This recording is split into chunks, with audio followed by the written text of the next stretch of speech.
What's up, everybody? I apologize for the delay. I was waiting on Brad to join the show. I haven't heard from him yet. Maybe there was a difference of timing. He is on the Central Time Zone. I'm on Eastern Time Zone. I did tell him we're starting at 7. Maybe he thought 7 Central Time. So I sent him a couple messages. Kind of weird. Don't know what's going on in people's lives. So I'm just going to have the show run live. And anybody who wants to talk some Canes football, feel free to hop on, guys. I'm going to throw my number down in the public comment section. I would love for you guys to call in real quick and just talk some Canes football or anything else going on in your daily lives.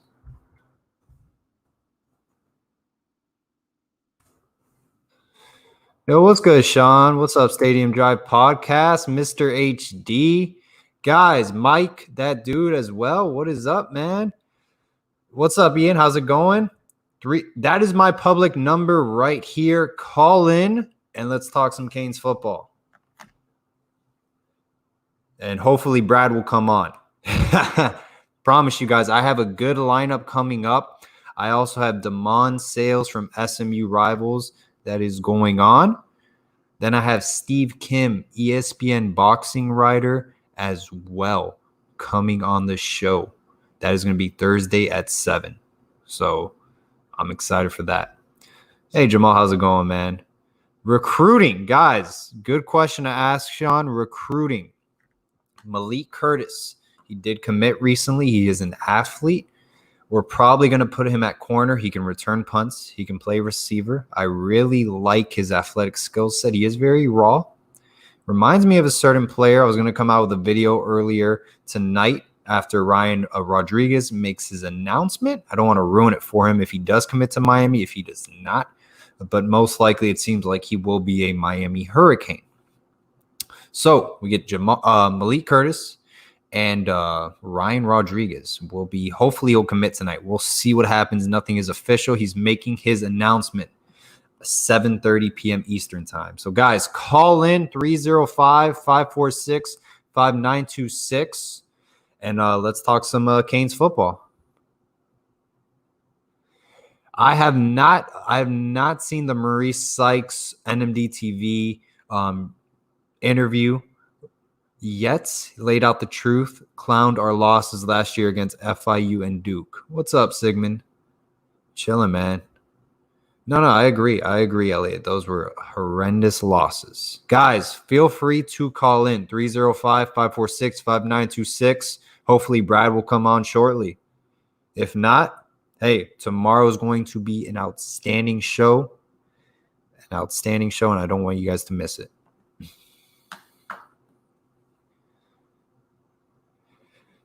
Hey, DeMonte, how's it going? Yeah, Shawn, that's a great question.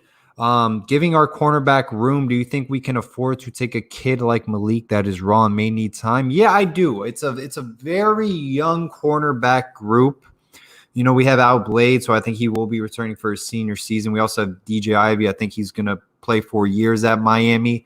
Corey Couch as well is going to be returning as a sophomore. Christian Williams, Isaiah Dunson we have coming in, and Marcus Clark. So it's a very young group.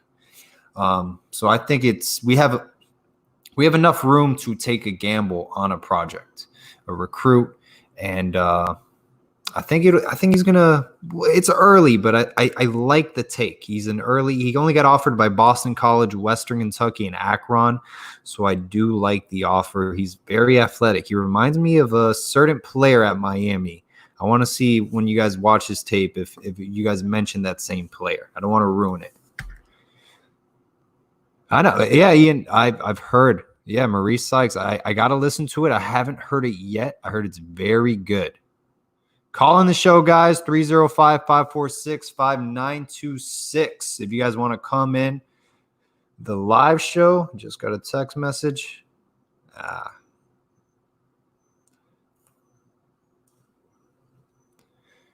No, I have not heard anything about Omar Cooper and Jason Marshall. Yeah, no, he is one of my favorite recruits. I believe he's out of Miami Palmetto Senior High School as well.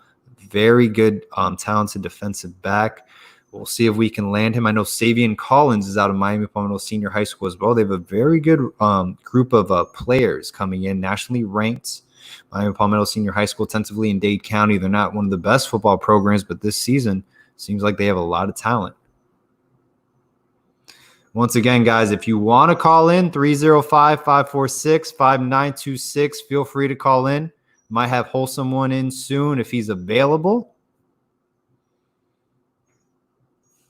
Savion Collins is going to UF. Yeah, I think he was he committed to Miami recently? But yeah, I heard that he will be leaving the class potentially. He won't be possibly a Miami Hurricane. He's going to be going elsewhere. Dan Mullen is doing a tremendous job down at Florida. He wanted the University of Miami head coaching job for a couple years when it opened up. He interviewed, but he always fell short. I know he interviewed in, was it 2016 when we hired Mark Rick? I think he was going to be the next person hired, or Greg Schiano.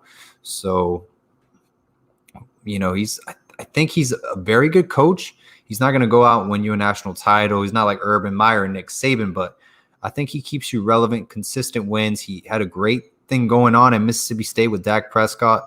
Solid Mississippi State team that I believe got to number 2 in the nation. Manny Diaz was their defensive coordinator. So he is a solid coach, and he's taken a lot of our recruits. I remember Randy Russell, CJ Henderson, and Brian Edwards. Those 3 guys were committed to Miami and then flipped 1 week before National Signing Day. Another coach that is really taking over South Florida in recruiting. I know people say certain things about it, why they're excelling, is Kirby Smart. He's done an outstanding job so far recruiting in South Florida. He wanted the Miami job before Georgia fired Mark Rick. But man, he's doing a great job down at Georgia, and I'm excited. To see how they do this upcoming season. They just got rid of James Coley, going to bring in a new OC. I think Kirby Smart might be a season. We'll see what happens. I don't know. We'll see. I'm a fan of Kirby Smart. I know a lot of people have their differences. Welcome to Paul Scoop on the U. Who am I speaking with? Buddy. Hey, well, can you repeat that again, sir? Sorry, my apologies. Yes, sir. Hey, Paul. How you doing today, buddy? Hey, who is this? My name is David, 12669. I got a couple, just 1-2 questions for you real quick. I'll get off here and let somebody else talk to you. Yeah, absolutely, David. What's up?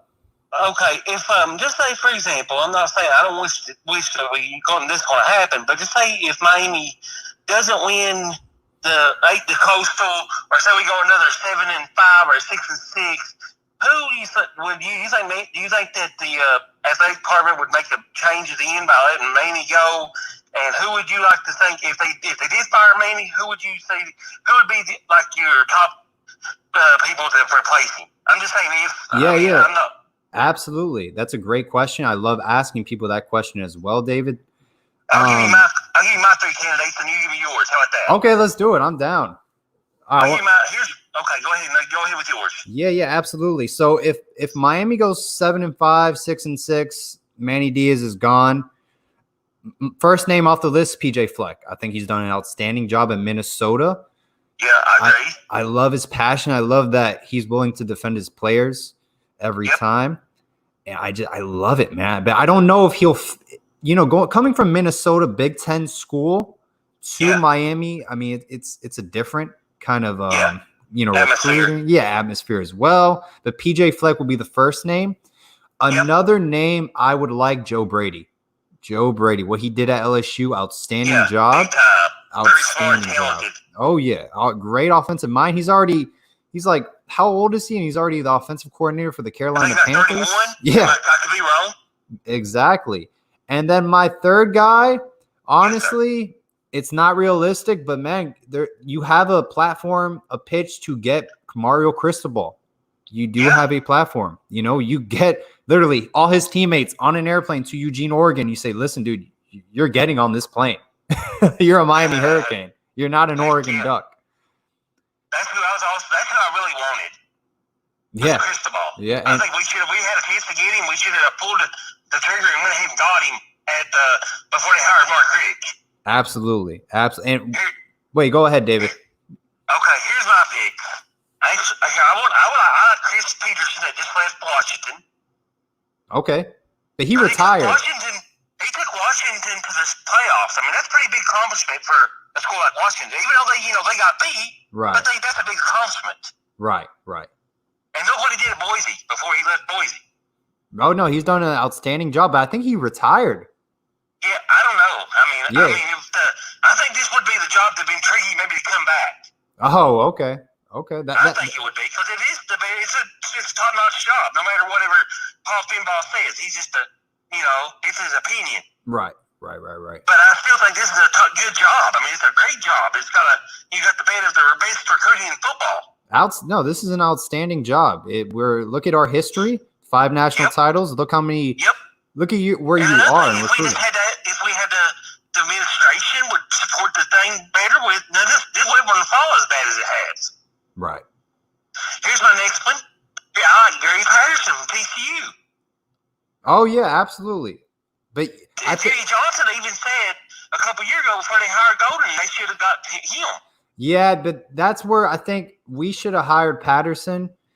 I think his stock's trending down now. The last few seasons at TCU haven't been the same compared to where it was when we were going to hire Golden. Yeah, I understand. But also he had a lot of injuries. I mean, I'm not making excuses. You play with what you got, and there could be other stuff going on. I'm just giving the benefit of the doubt. But still, he's a good name coach, and he still can recruit really good. Absolutely. And my third one is Cristobal, like I already said. I wanted him anyway. Oh, yeah. And my fourth one, and this is one of those ones I know it's probably can never happen, but, I would love to have Urban Meyer. Would be no, absolutely. I know it's not going to happen, but I'm just saying. I agree. I don't know if it's realistic because I don't even know if he wants this job. I feel like he was one of those coaches that really badmouthed Miami on their recruiting, Gotcha. I got a question for you, Paul. Yeah, hit me. If all seriousness, if the chance comes again, what's the realistic if you think that Cristobal would leave and come back to Miami? Because I've heard a lot of stuff that Blake James didn't want him here. I think if this keeps on going, I think we need to go ahead and fire Blake James and as an AD and bring in Alonzo Highsmith to come in as the new AD and just start running everything. I'll tell you what, David, if we have another circus show like we did last season, I think you might see change at the athletic director position. But if Manny goes, Blake James goes. That's what's going to happen. Okay. I'm not wishing no 7 and 6. Right. Absolutely. I'm going to be honest with you, Paul. Yeah. I listen to you, and you've got great input. And I'm going to be honest, I'm not a big Manny fan. I never wanted Manny. I wish he just went on the Temple and had a great career there. I wanted somebody that, it's got the like Butch Davis type deal. Fire your team up. Somebody that should have seemed like he just sent over there in the sideline and just with a face. Absolutely. And David, I thought it was a golden opportunity when Mark Richt was retired from the University of Miami and we went out to find a coach. I thought that was the golden opportunity to put this program back on the map. And I think we fell short. I don't think his resume matches up with the Miami job. It matches up with the Temple job, but he is the head coach now. I understand. Don't get me wrong. I'm not wishing for Miami to fail, but for people think that, I'm just not. I cheer more for the players than I do the coach. Right. Because I don't like Manny. I'm just gonna be honest with you. I don't like him. I think he's just. It is this is my opinion. You may disagree. You may agree. Miami's just being cheap by hiring these no-name coaches. Mark Richt was probably the biggest name we had hired a long time. Right. Do you agree with that? Oh, no, yeah. Mark Richt, look at his resume. That was probably, resume-wise, that was probably the biggest coach we hired. And Brady Shannon was not a bad coach. He just never got the opportunity to do more. Right, yeah. I think he relied too much on that Miami Northwestern group, Booker T. Washington, that whole recruiting class. Yeah. I think that's what happened. I'm not saying he was a good hire. He just never got a chance to finish, and he just got that contract extension, and all of a sudden, they let him go. He tried his best. I think he did all that he could. Yeah, I'm proud of what he did. Yeah, he won some big games. Yes, sir. And, I'm not going to this might sound like I'm bashing, but I'm not trying to bash nobody. I'm just not a big fan of Manny Diaz. I have no faith. I have more faith than Ed Reed coaching that would have Manny Diaz as head coach. No, I agree, David. I see where you're coming from. I would say I have faith in his offensive staff. I think that's a very good offensive staff. Regardless of Garen Justice, I don't know what Garen Justice is going to bring, but I like that offensive staff. I think that matches up with a lot of programs. Okay. All right. Here's another question. Just a couple of questions. I'll get off here. But I'm like I said, if Manny goes out, I would love to see. I'd be ecstatic if we get Cristobal in here. How close was we getting Cristobal before Manny took the job? Do you have any info in that? When they hired Mark Rick, they did a list of. No, I'm talking about after Mark Rick retired and Manny come in. I think there was a plan set up to kind of get the ball rolling. That was their guy to go to, and I think it was just too complicated financially. I think they could afford it, but they would have to dig deep in their pockets, and it kind of got complicated. I think ultimately that's what happened, but they were going for it. Okay. But you got there was a chance that we was going to try to they were going to give him a call. Absolutely. But I think the pocket's is too deep, too much money over a coach. I mean, they would have had to gone deep against Nike. Gotcha. Because I know his buyout was around 10 million. It's up there. It was 7-8 up there. That's a lot for a buyout. And then to pay him his quote, that's going to be 15 million, 20 million for 4 years. Is Mario worth 20 million? That's a big gamble. 2 national titles is worth 20 million. But you can't go 10-2 for that price. That's Jim Harbaugh numbers. No. But let me just make a point too, though, okay? Yeah. He took the same team that Willie Taggart coached up there. Right, absolutely. At Oregon. And the second year, he took them to the Rose Bowl. That's a big thing, too. He won the Rose Bowl, absolutely. So, and then, I'm proud that Shaq and John Garvin and the rest of the Hurricanes got signed. And anything about Pinkney? Did he get signed yet? Or Pinkney is a undrafted free agent. I don't think he got signed. He tore his labrum, so he's rehabbing from that. I got you. So I hope basically look to him. I hope he gets a speedy recovery and gets signed and gets to follow his dream. Right. And here's my other question, Paul. And I know like I said, I'm sorry to ask you too many. No, you're good. What's the next recruit coming up that linebacker? What's in the 2021 class coming up that we see that we could get like a dark horse? You know what I mean? It's very early to talk about dark horse because even if they commit, they still National Signing Day. It's so far from now, so it's just too early. It really is. Gotcha. Things can change in 10 seconds. I believe it's recruiting nowadays. Gotcha. And I believe that Cameron Harris will have a monster year this year coming up. I believe he'll get around 1,100 yards, maybe 12 touchdowns. Oh yeah, and David, I got to stay healthy. And the offensive line can open up holes. Absolutely, David. And I'm going to let you go, but I do agree that Cameron Harris will have a great season. I do. Okay, here's my last question, Paul. And I'm John. We got All right. How about receivers? Who do you think will become the leader of the wide receivers that we have now? I'm thinking Mark Pope should become that leader. I think it's going to be Mike Harley. He's a vet. He's an upperclassman, veteran player. He's shown more production than Mark Pope did in the past few seasons, and he's a senior, so I'm going to go with Mike Harley. And he's going to do well in this offense. Too, but I just think Mark Pope is the one that's going to come out balling this year. The clock is ticking with Mark Pope. I've been hearing that for a while since he came out of Miami Southridge. David, it was a pleasure, man. Have a great day. God bless. Stay safe, bud. You too, man. Bye. All right, that was David from Kentucky. Shawn with the $5 donation. You're the man, bro. Thank you so much. Greatly appreciate it, man. Shawn, if you want to call in, it's all yours. I got a text. Bring back Schnelly. Howard Schnellenberger? Nah. Hey, what would you guys think? I've always thought about this scenario. Imagine your offensive coordinator is let's say it's Cliff Kingsbury. He sucked it up at the NFL. He's done off with the Arizona Cardinals. That's your OC.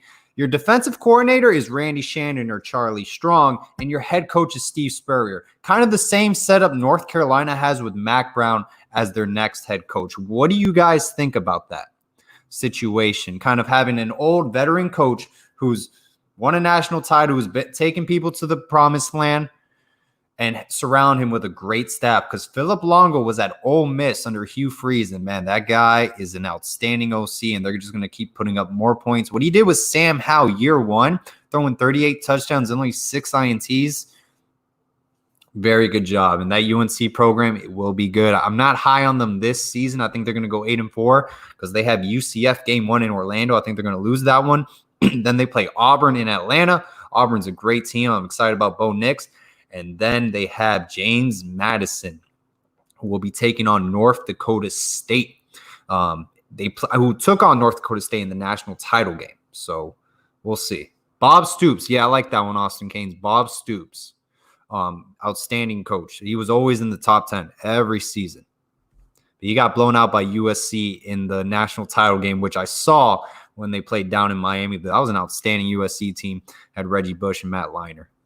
All right, guys, call in the show. I'm going to put my phone number in again. You guys can call in, talk some Canes football. 247 Canes, call in, dude. I know that was your text.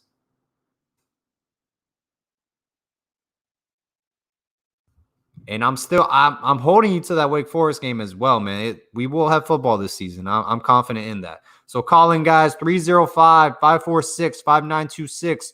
Waiting for the next call. Shawn, you want to call in, man? Go for it. 247 Canes. I'm waiting for you, dude. I got your number.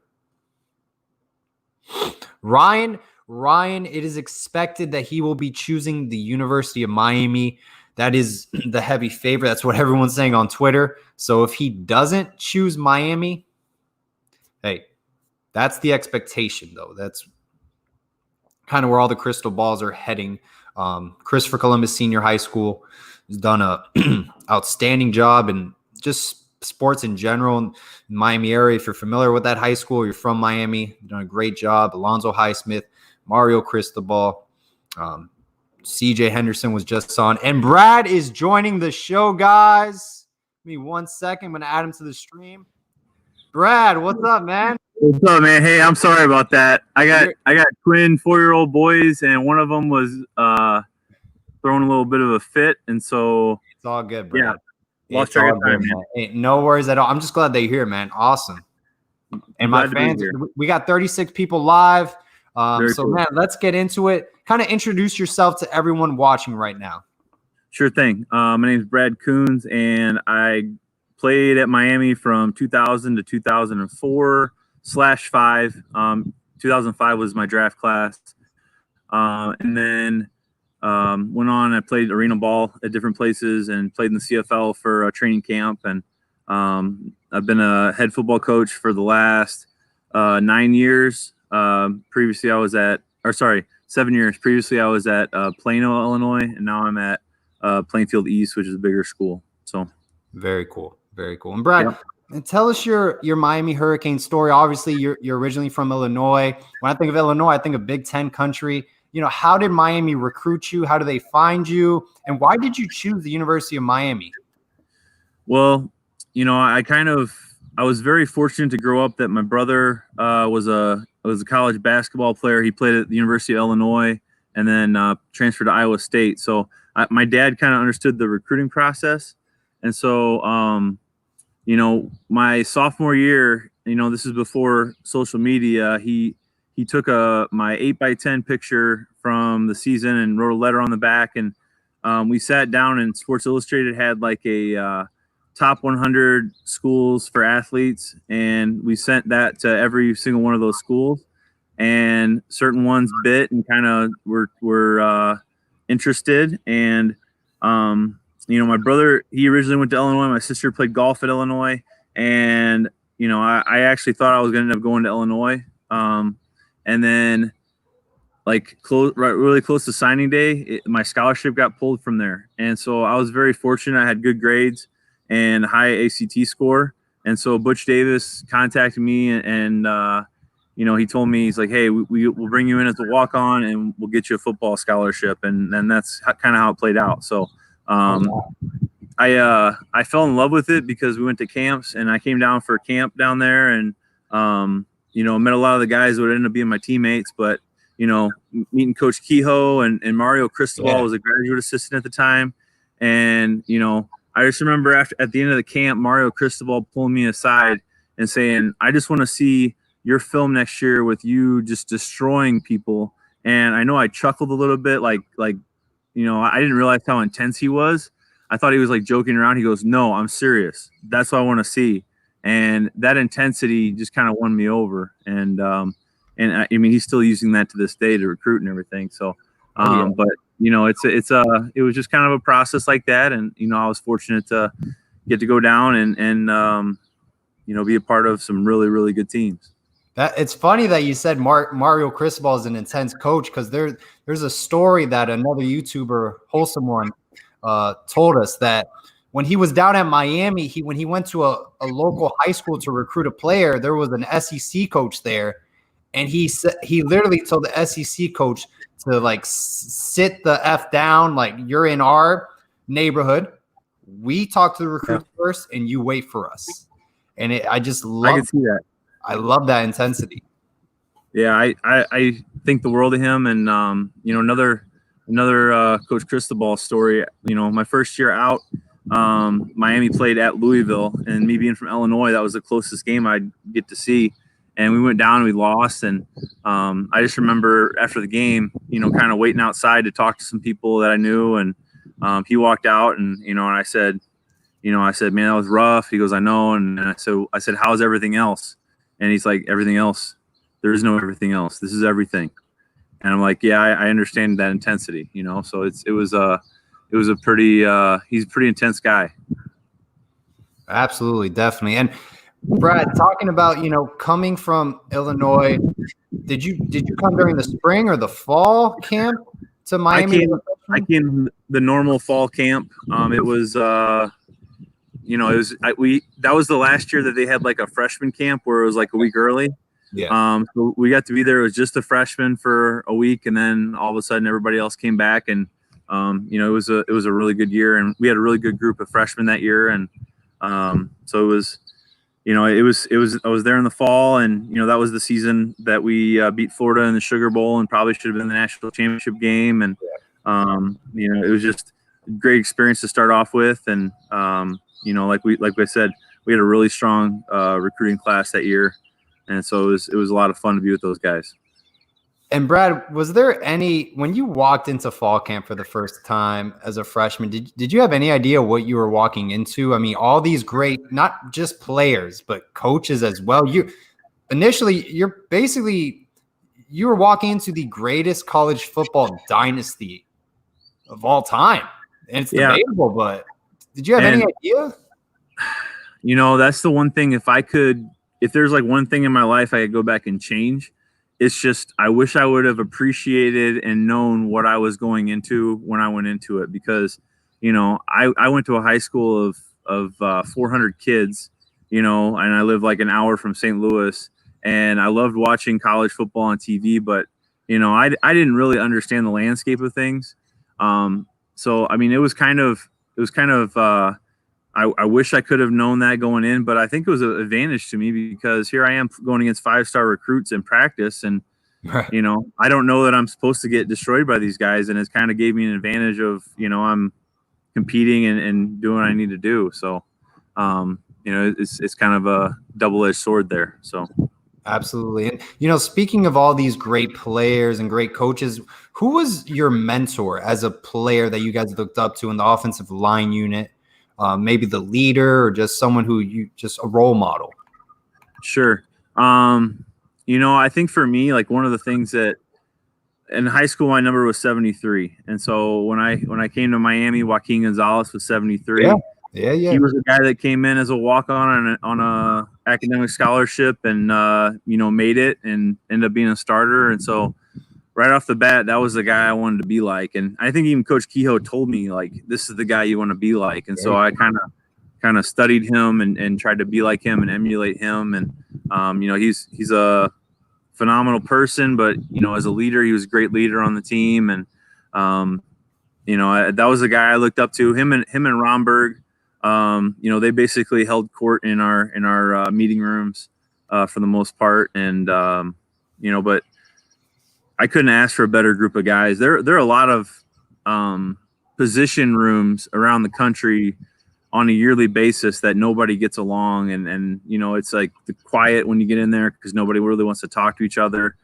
I mean, I think Coach Kehoe set the tone, but I mean, we loved each other as a group, and I think that's why we were so good, is because we were trying to be the best O-line in the country, and we pulled it off because we cared about each other enough to keep working for that. And what were some things that Art Kehoe preached to you guys? He was just as intense as Cristobal, I would say, and his passion for Miami. He was a guy that was always on us for finishing to the whistle, always getting after us as far as, our effort on every play. He had a grading system that was just awesome for us as players to, see if we were doing what we should be doing in a game. And, but just the love he has for the school and for his players, I mean, it's just it makes you want to be there. It makes you want to be a part of it. So. Absolutely. 100%. And, man, let's talk about your time. You were a part of Butch Davis's tenure at Miami. What was the difference between Butch Davis practices and the transition into Larry Coker as your head coach? Well, I think the one thing that, until you play college football, you don't realize how much, the head coach kind of steers the ship, but the assistant coaches run the ship. And, I think that, there wasn't a whole lot that changed because the assistant coaches were the same people. I even feel like we, kind of upgraded at some spots, but Randy Shannon ran our defense and Rob Chazinski ran our offense. And, it was the same. It was pretty much the same. It was just, it just had a different person at the top, kind of directing things, and that's a sign of a good leader, is just, the way that, you can facilitate for those guys that are doing the position groups and the offense and defense. And Brad, I've always said the backbone to every great college football program are the assistant coaches. Rob Chazinski, head coach for the Cleveland Browns. Randy Shannon, head coach at Miami. Mario Cristobal just won a Rose Bowl. Greg Schiano, I mean, what a record. Guy, I mean, he took Rutgers to number 2 in the nation. I mean, that's more than – that's something. Chuck Pagano. Oh, my God. He was a defensive back coach when I got there, Stoops is at Kentucky now. Yeah. So, I mean, that whole coaching staff was unreal. Curtis Johnson, who's the wide receiver coach for the Saints now. I think everybody on that staff either was a head coach or went to the NFL, except for the 3 guys that the only place in the country they wanted to coach was Miami, and that's Kehoe, Solinger, and Greg Mark. That's the only place they wanted to coach. So if they, Coach Kehoe had his stint at Ole Miss, but I know that Miami was where he wanted to be, and that's where he wanted to be. So, and something about Kehoe, he was on all 5 national title teams. You don't see that. Yeah, I mean, if there's anybody that exhibits or just kind of, you look him up in the dictionary, what does it mean to be a Miami Hurricane? It's Art Kehoe, and so that's definitely the case. And just a phenomenal guy that loves the school and loves his players. Hey, Brad, Larry Coker, he's a great guy. He was actually, I lived right next to him. Nicest guy in the world. Can you go over that Larry Coker tenure? I know you were there for when he began, and then every season it seems like, Miami wins the national title, they lose the national title, they win the Orange Bowl, then they win the Peach Bowl, but it kind of went down and down to the FIU brawl, the 6. What happened during the Larry Coker era that you think kind of slowly things fell apart? Well, first off, I know I've seen the U Part 2 and everything where, even Ed Reed's talking about how oh, we ran the practices. Well, I think they had to have been misquoted. That was summer practices and coaches couldn't be there. So it was we had summer 7-on-7s and we would have practice with the players running it, but it was because the coaches couldn't be there. Coach Coker was, much more than what a lot of people give him credit for. From some of the things that I've heard, because he designed everything we did. He planned everything we did. He wanted to. There were times that he wanted to, like, I don't want to say like he was like trying to be your buddy or something like that, but he kind of played that role as a head coach where you gotta be the good guy and the bad guy, and he did a phenomenal job with that. And I don't know that like people want to accept this as an answer, but if you look at the 3 draft classes that we had, 2000, 2001, 2002, even 3 and 4, how many guys left early? That right there it's tough to replace that many guys. And I'm not gonna like say that I know this for a fact, but kind of the idea behind it is Miami became where you go to play in the NFL, and the group I was with, they went to the NFL because we wanted to be champions. Like it was a side effect that we went to the NFL. We came there to win, and it just kind of feels like sometimes that guys were going to Miami because they wanted to go to the NFL, and that's what they were there for. They weren't there to necessarily try to win, as much as we were. So, right, absolutely. And just want to pick your brain real quick on this question, Brad. University of Miami football program. Doesn't take a blind man to point it out. The past 15 years is not the Miami standard. What happened? You lived it. We're just fans. We have our theories. What happened? I mean, I can go on and say my theories, but I just want to hear from the former player. What do you think's caused the trickle-down effect? I don't know necessarily if there's one thing. I think there was a lot of things. I think first off, Coach Shannon, I hold him in like the highest regard, Randy Shannon. And I think that he came in and did what they wanted him to do. And he kind of did it the same way that Coach Davis did. And it's just like he ran out of time. I think he had things going on the right track. And if there's anything that I could say is rough is that, you look at Butch Davis, he had 4 or 5 years before he got to that 2000 season, maybe 3 or 4 years. There weren't too many guys that had that many years to really build what they wanted to build.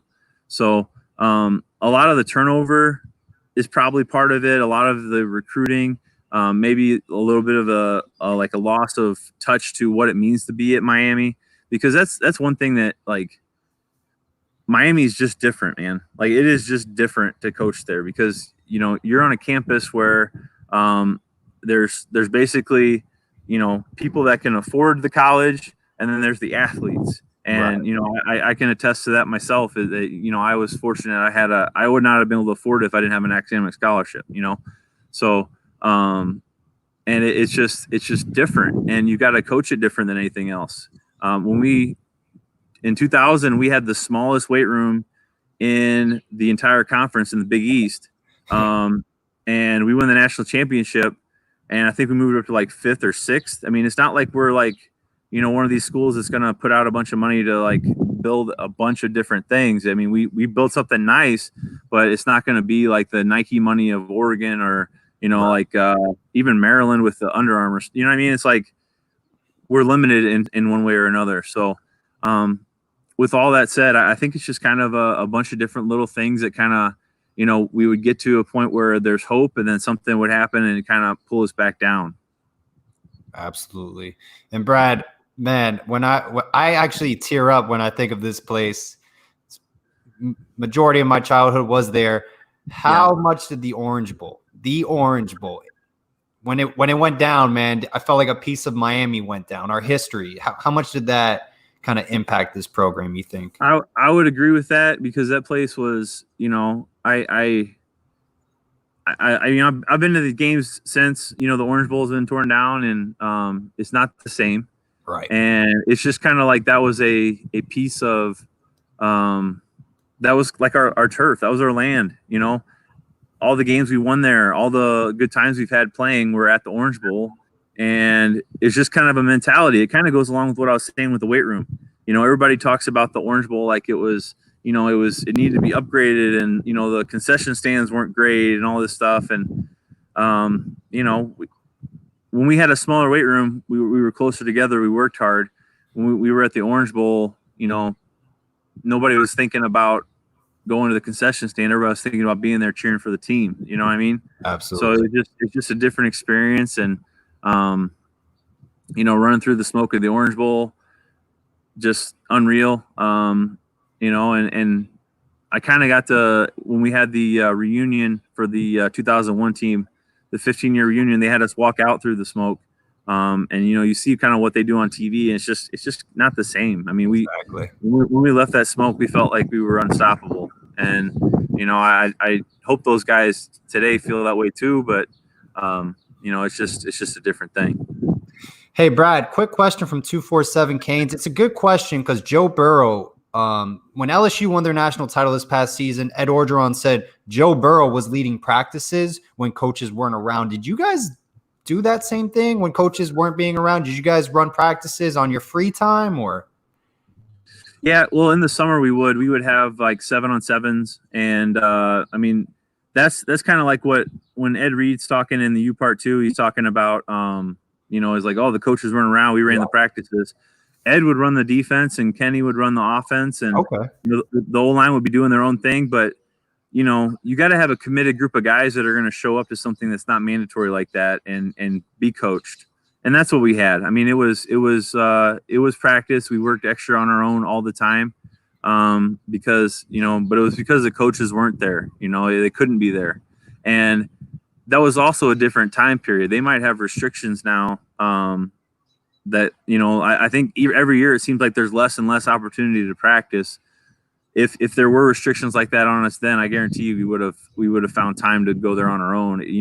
We wouldn't have kind of relied on the fact that like, oh, we're not supposed to be here. We wanted to be there. We wanted to be there working and getting better. That's what we were there for. Brad, want to touch up about this upcoming season. Do you watch a lot of games religiously or? Yeah, I mean, it's kind of, I don't like. So I usually I don't really get to, because I have 4-year-old twin boys. Yeah. It's not always the easiest thing right now to sit down and watch it. I think they're getting to the age where maybe this fall you'll be able to work out, sit down and watch it with them. But like the last few years, I've always had to like wait till they go to bed and watch it, on replay. I do watch all of them, you know what I mean? But it's not like I don't get that effect of like, oh, I'm waiting for this game to start and I'm going to watch it. I usually, get reminders on my phone at ESPN and already know what happens before I watch it. So it's just kind of that ruins it a little bit for me. But, hopefully I can watch with my boys and be okay with that. Absolutely. And, as we all know, this past season with Manny Diaz, it was a roller coaster ride, to say the least. What positives can you take away from that first-year head coach and Coach Diaz that you saw? I love his energy and intensity, and he kind of has that. He has the swagger that we need to get back to where we need to get to. It's getting the guys to follow him and getting the guys to, kind of get that burning desire to win. Like what I talked about we had, and I think he'll get there. It's just kind of it's tough to come in year one, right? After. Coach Rick left. It's just kind of tough to come in and it takes a while to shape things the way you want them. And again, that goes back to what I was saying about the turnover kind of affecting things is, it may take time, but it may get right back on track. You never know. I mean, I feel like the guys that he's hired have been really good. And, I'm kind of excited to see this offense this year. And, I've actually had some conversations on the phone with Garen Justice just because he knew I was an offensive lineman from Miami. He's willing to talk to me because I'm a high school coach looking for ways to get my guys recruited, not necessarily at Miami, but, guys get them recruited. And seems like they got a good group of guys. It seems like they got guys that are getting back on track. And, I love Ed Reed being there in the program, and he's kind of the embodiment of what we were, and I think, I don't know, maybe just, that Ed Reed was there, and then John Vilma was there. He was the one that was the vocal guy after that. And, after John graduated, I couldn't even tell you who it was my senior year, who was the guy that was speaking up and talking all the time. So Okay. And Brad, let's talk about Gary Justice a little bit, man. Last season, Dan Enos ran the offense. I mean, I felt like it took 10 seconds just to get a play action. We had 10 sacks we gave up against Florida. The only other team to do that was Charleston Southern. That's not good at all. We gave up 9 sacks against Duke.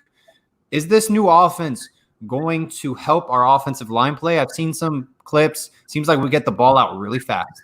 What do you think? Well, I know that what he's doing is a lot of what I do in high school. And so I know like high school is not the same, but one of the reasons why I do it is because I know that I don't have the same size lineman as everybody else, and it kind of helps them. So I'm not saying that our line's not as big as everybody else or ready to go as everybody else, but I am saying that this is going to be easier on them if they're working their tails off and in shape and really sharp. I think it's going to help them out a lot, and hopefully they can get back to the down lines that we've had. Absolutely. Is there one player that stands out where you see a lot of potential in that offensive line unit? In what we have right now? Yeah. Is there one guy you're just like, wow, I see a lot of potential. I think he can perhaps get drafted and have a nice career. I think the whole group's pretty solid. I don't know who they have penciled in as starting this next round. Right. But I know that they're recruiting guys, that are studs. Believe it or not, when we were on live, we actually got an offensive line commit, Ryan Rodriguez, out of Christopher Columbus Senior High School. So awesome. that is a priority. Yep, absolutely. And what have you seen this year that you would like Coach Diaz to address this upcoming season in order for him to have success, you believe? I want us to go back to the original turnover chain. That thing won 10 games. That thing won 10 games, and no, I mean, I don't know. I mean, I think in your first year, and I did the same thing when I was a head coach, you try to do too much. And I did too much as a head coach my first year doing it. And you get to a point where you build this monster that you got to keep feeding, and you don't always have the time to do everything you need to do. So, I would like to see our guys, go into it with things being simple, letting them play football. And because I think the thing, I know a lot of people are like bashing the pro style offense and everything like that. When you had the guys that we have, the reason we ran that is because we could be simple, and guys would be able to just go out and not have to think. They could just go out and play football. I think that's a big thing, is just staying simple, letting the guys that we recruit that are faster than everybody else, that are better, they're bigger, stronger than everybody else, let them go out and play football and not necessarily have to think so much. And so absolutely. I don't know if that answers the question, but yeah, no, that was great. Absolutely. And I agree. I think he kind of came in cocky. Again, the funny thing is his first two old coaches, Mac Brown and Dan Mullen, he lost to. So it was kind of like a humble road in his first year as a head coach. I think in life you need to be humbled. So yeah. Well, and I think the other thing is, and I look at this same thing at this, because the school that I'm at now only been around for 11 years. The program, it's a relatively new school, and there's just not a lot of like history and tradition to sell. And I think he had to oversell it of how things were to kind of get people's confidence up, and that includes the players. And as a head coach, you have to project that confidence. You're not going to go into a game acting like you're not going to win. It's just a matter of, there's a difference nowadays because of social media that it comes off as cockiness, when really it's just confidence that, we're going in to win this game. We're not like trying to keep it close. We're not, we're coming in to smash people. I mean, that's kind of the attitude we had when we were there. And so it's good that he has that. I hope he continues with that. Yeah, there is that being humbled thing, but it's a slippery slope of when you're really confident. There's a slippery slope of losing that confidence and things kind of being a struggle. And right. I hope he keeps that confidence. I hope he keeps, keep coming out, getting ready to. I mean, we had guys on our team that had like the long dreadlocks. Like I remember Leon Williams had them, and a couple other guys, and just seeing that hair come out of the back of the helmet because they're talking so much trash. Shocky too. Yeah. So that's kind of the confidence we need to keep back and get going. Awesome. And Brad, quick question, man. You played with so many great coaches, so many great players. Do you ever envision just one coach that in the back of your head, you're like, man, this guy can bring the University of Miami football program back to prestige? It doesn't have to be a Miami guy. It could just be anyone that just in the game of football, you're like, wow, this is the guy. Well, in kind of a roundabout answer, one thing that I always wonder is what if Art Kehoe would have got the job, back in the day, like when Coach Coker got it. That's one thing that I always wonder, like what, because I know he's a guy that would have wanted it, would have cherished it and been really good.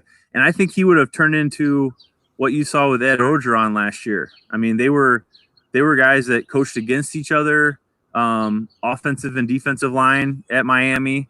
And when Orgeron was at Ole Miss, you saw Coach Kehoe go there. Yeah.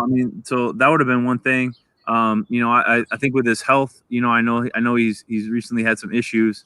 He had a stroke. So I hope he's doing well and everything. But that would have been a guy. Don Solinger would have been a good guy when at that time period too. I know that wasn't something he probably necessarily wanted. But I'd like to see Chud or Dorsey or somebody like that. But he's interviewed a lot. Sorry to interrupt you, but Chud's always been interviewing. There's interest. Yeah, and Mario would be phenomenal. But the thing is, like, and I'm a religious guy, and in the Bible, Jesus says that it's tough to be a prophet in your own hometown. It's tough to go back to your own school, and like that's one thing. Like for Ed Reed, like this year, like are people going to get mad at him if things are going bad? You know what I mean? Like, and he's kind of like a legend. It's tough to be that guy that goes back to your hometown and coaches, and if it goes well, great. But what happens the minute it goes bad? Absolutely. So I know I didn't really necessarily answer the question. Those are all guys that could do a really great job. I don't know. I mean, hopefully Manny's the guy. Yeah. Hopefully he's the guy. I got to put this question out there. Buddy actually donated $10 to my channel on during this interview. Is Manny remaking the culture? Is it working? Do you think? Do you think the message is getting across with Manny and the players? A lot of people thought he lost the locker room last season. Do you think they're buying in? I think so. I think it's still going to take a little bit of time. I think that the guys he has in building now are going to make it go quicker. But from the outside looking at what our culture was at Miami is different than what it really was on the inside. Because, like I said, it's about getting guys that want to win for each other. But we had a group of guys that cared about each other. It was a brotherhood. And it started with, me being maybe the 100th best player on the team. I could sit there and have, hang out and talk to Ed Reed and, guys like that. And, it wasn't like I was any lesser than anybody else. I think that's one thing that has to happen is just kind of the players not feeling that they're too elite for other guys. And, I don't know that that's happening or not, but I think that things will go in the right direction with the culture. And, and I don't know that it was too far off, but it's that when you're missing by 1 or 2%, that is the most dangerous because you don't realize how far off you are. So, yeah. I got 2 more questions, Brad, and then I'll wrap it up. What's your season prediction going into the 2020 season? Manny Diaz's second year. We got the new offense. He's put up video game numbers. We got De'Ara King, Heisman dark horse. Yep. What do you got? I look at our schedule and I know we can win every game. Right. I think that I don't know that that's that unrealistic. I mean, when you have a quarterback like what we're getting with King, experienced, it's not like he's going to have games where he's going to go out there and panic and struggle. I feel like our defense is going to be pretty good. continue to be pretty good. Our DNs are freaking ferocious, and I think that's going to be huge. So we got 12 games. We got 12 on the schedule this year. Yes. Is that right? I say we win 9 or 10. I'm gonna go 9 or 10 wins. 9 or 10 wins. Okay, I got 9-3 as well. I actually have 9-3 as well. I think Manny Diaz makes that big jump. I think it's going to come down to a lot of final drives with De'Ara King under center. So we're going to have to make a lot of big plays. Kind of reminds me of 2017 with Daryl Langham making a couple miracle catches maybe. Burgie has a question. Where were you when Jonathan Vilma hit Seychek? Do you remember that play? Yeah, I was standing right there like looking at it. It was awesome. It was great. It was a great play. Yeah, I'll tell you, John Vilma, one of the best human beings on this planet. I was fortunate that I got to, be in the same recruiting class as him. We had some classes together outside of football, but, like I was saying before, we had that freshman week where it was just us. And I remember we were doing like a freshman only scrimmage, and I went up to block him, and the fullback came like right behind me and like kind of leaned in on my legs. Okay. And he just lit me up, but everybody knew at that point that he was the man. Was that Cobia at fullback? No, it was one of our other fullbacks. His name is Frank Bayless. A great guy, but it wasn't Cobia. Kobe was actually one of my roommates. Oh, okay, very cool. Yeah. Yeah, I used to go to summer camp with the mini canes, and I remember one time I asked you guys for autographs, and Kobe was one of the guys who signed my shirt. He's a great guy. Great guy. And this is going to be my last question. And Brad, you can just say yes or no. That's all you got to ask. I'm not trying to put you under the spot. Just you don't even have to answer it. Do you think Mario Cristobal misses being home? Ooh. That's a complex question. I think that I think he misses Miami, but he also has a chip on his shoulder right now. You know what I mean? Like he wants to do great somewhere else. I think that's. I don't think there's a yes or no answer. I think it's he misses it, but he's got a chip on his shoulder. I know exactly what you mean by that, Brad. And Brad, thank you so much for coming on. This was an amazing show. Thank you for taking time out of your day, because I know you're a family man. And, man, stay safe, and hope you wish the best to you and your beloved ones moving forward. Anytime. I appreciate it. And if you ever need me back, let me know. All right, Brad. Many blessings, man. Have a great day, sir. You too. Take care. All righty. All right, guys. That was Brad Kunz, 2000 to 2004 offensive lineman. Hope you guys enjoyed the show. Now, Wholesome One Holloway is going live right now. So, everyone, go to Wholesome One Holloway's channel. I know there's 62 people there, so I better see 62 people on his live chat right now. Have a great day, guys.